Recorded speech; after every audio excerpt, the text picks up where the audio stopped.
কাশফুল, শরৎকালের অপরূপ সৌন্দর্য কাশফুল। এই দিগন্তজোড়া কাশফুল যে কোনো মানুষের মনকেই দোলা দেবে। আর এই দিগন্তজোড়া কাশফুল যদি দেখতে চান তাহলে আজকের ভিডিওটি সম্পূর্ণ দেখুন। আমি বিস্তারিত আলোচনা করব ঢাকা শহরের মধ্যে কোথায় কোন কোন জায়গায় গেলে আপনি এই কাশফুলের অপরূপ সৌন্দর্য দেখতে পারবেন। তো শুরু করছি আজকের এই ভিডিও।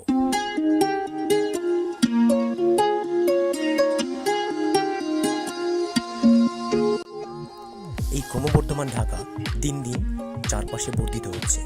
তো আসলে মূলত আপনারা যে ঢাকার যে বর্ধিতাংশ, চতুর্দিকে যে বর্ধিতাংশ, সেই অংশগুলোতেই আপনি কাশফুলের দেখা পাবেন। যদি দিগন্তজোড়া কাশফুল দেখতে চান তাহলে অবশ্যই আপনাকে যেতে হবে বসুন্ধরা রেসিডেন্সিয়াল এরিয়া, যেটা কিনা পূর্বাচলের সন্নিকটে। এছাড়া আপনি পাবেন যদি পূর্বাচল যেই রাজুকের যে নতুন আবাসন প্রকল্প পূর্বাচল 300 ফিট রোড ধরে যেটি চলে গেছে কাঞ্চন ব্রিজ পর্যন্ত, সে জায়গায় গেলেও আপনি পাবেন কাশফুলের দেখা। এ তো গেল ঢাকার পূর্বাংশ। আর যদি উত্তরাংশে আপনি কাশফুল দেখতে চান সেক্ষেত্রে আপনাকে যেতে হবে উত্তরা দিয়াবাড়ি যে অংশটি রয়েছে, যেখানে বর্তমানে মেট্রো রেলের কাজ চলছে, তার জন্য কিছুটা অগোছালো পরিবেশ। তারপরও আপনি যেই রাজুকের যে অ্যাপার্টমেন্ট প্রজেক্ট রয়েছে সেটির আশপাশের যে অঞ্চলটি রয়েছে, যে খালি প্লটগুলো রয়েছে, সেখানে গেলেও আপনি দিগন্তজোড়া কাশফুলের দেখা পাবেন।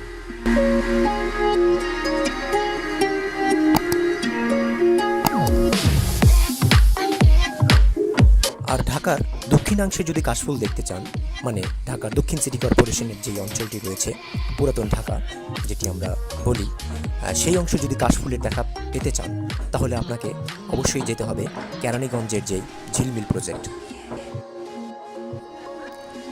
আপনারা জানেন ঝিলমিল প্রজেক্টটি রাজুকেরই একটি আবাসন প্রকল্প। তো সেখানেও প্রচুর খালি প্লট রয়েছে।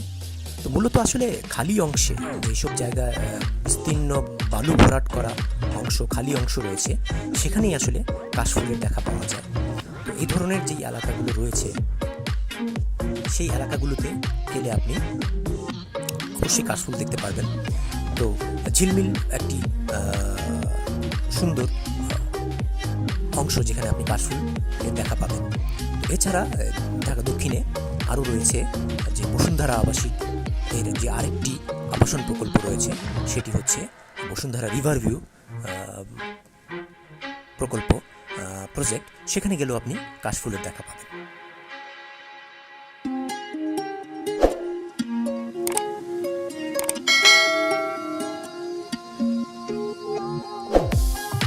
আর ঢাকার মধ্যবর্তী স্থানে, অর্থাৎ যদি হাতিরঝিল দেখতে গিয়ে আপনার হঠাৎ করে কাশফুল দেখার স্বাদ জাগে, সেক্ষেত্রে যেতে পারেন আপনি আফতাবনগরে।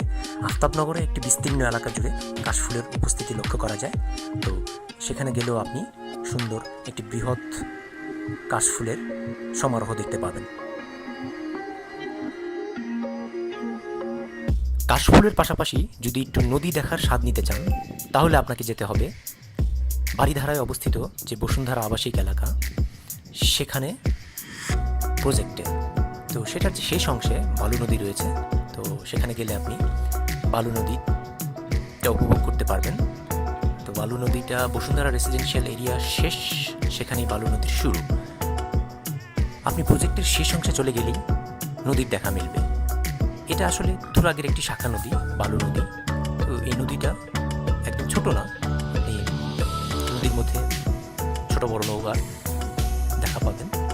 তো আশা করি ভালো লাগবে কাশফুলের পাশাপাশি নদীটা যদি উপভোগ করেন।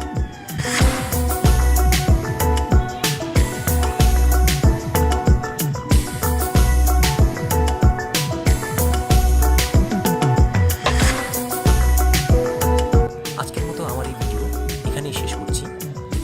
যদি আমার ভিডিওটি ভালো লাগে লাইক করবেন, শেয়ার করবেন, চ্যানেলটি সাবস্ক্রাইব করে রাখতে পারেন এই ধরনের ভিডিও দেখতে চাইলে। তো সবাইকে আজকের মতো বিদায় জানাচ্ছি। আসসালামু আলাইকুম।